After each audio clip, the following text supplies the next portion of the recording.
here's the game. There's no hit test. I want to be able to test when this sprite hits one of the balls. What I want to look at is the number of ways to miss. I could miss like this, where the left of the me sprite is greater than the right of the ball sprite. I could also miss like where the bottom of the me sprite is greater than the top of the ball sprite. Or I can miss like this, where the top of the me sprite is less than the bottom of the ball sprite. Or I could miss like this. The left of the ball sprite is greater than the right of the me sprite. Those are the 4 different ways that we can miss. Let's go. I'm going to make something called a hit test. It's going to be a function, hit test. It's going to take 2 arguments, which is going to be the sprite 1. I'm just going to call it sp1 for sprite 1 and sp2.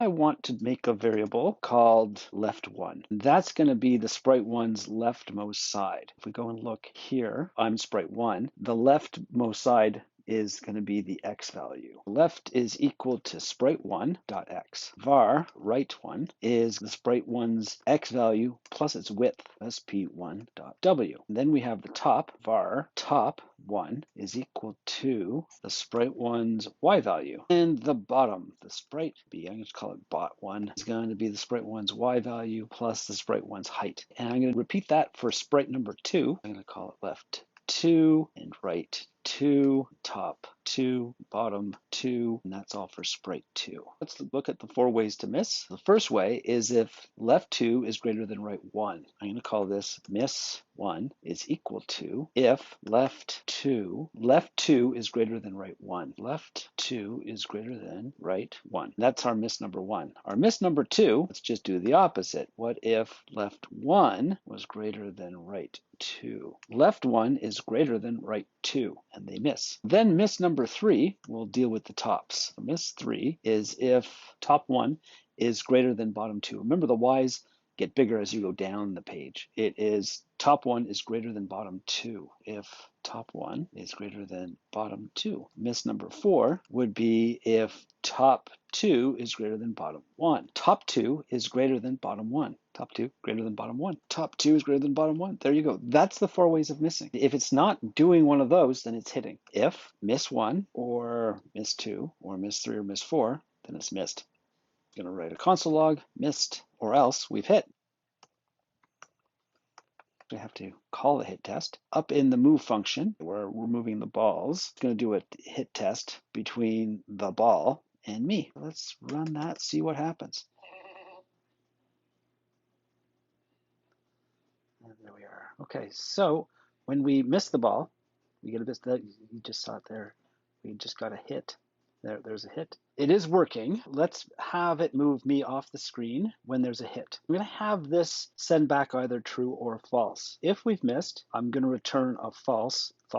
Then down here, I'm going to return true. If we did hit, return true. And that should be false. Let's save that. Up here in the move, if hit test, so if it's true, then I should move off of the screen. I'm going to handle hit ball, or else don't do anything. I'm going to make a function called handle hit ball down here at the bottom. Function handle hit ball. The me needs to move off the screen. Then I have that explosion needs to show up. Me.x is equal to negative 1,000. Let's do like negative, let's go with 500. The me.vx is equal to 5, and that ought to do it. And then we need to put the explosion. Let's go and look inside the explosion sprite. Explosion. We had a function that we made called start. We told it to start at an x and a y position. We told it h now, that's its height right now, to be its original height, and the width right now to be its original width. Then as we move the sprite around, we make it get bigger by 10%.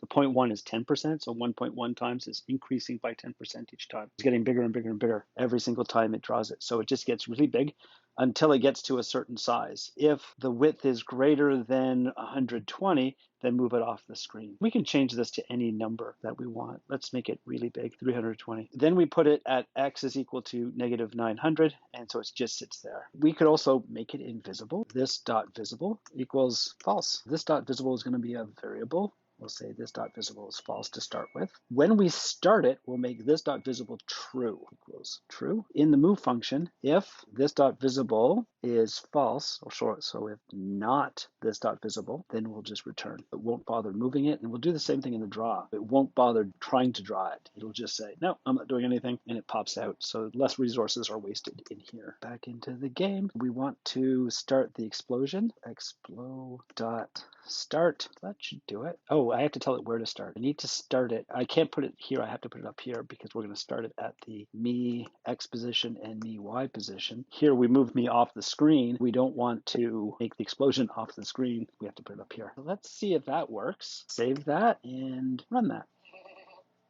Okay, so it restarts. And then, yeah, got hit by a ball. Nothing happened. So what is going on? Are we getting any hits? Yeah, we are getting some hits. It's not moving us off the screen. So let's see what I've done wrong. If hit test between the ball and me, then handle hit ball. Handle hit ball. So that looks like it should work. I'm just going to put a little console log. We are in handle explosion. Let us run this.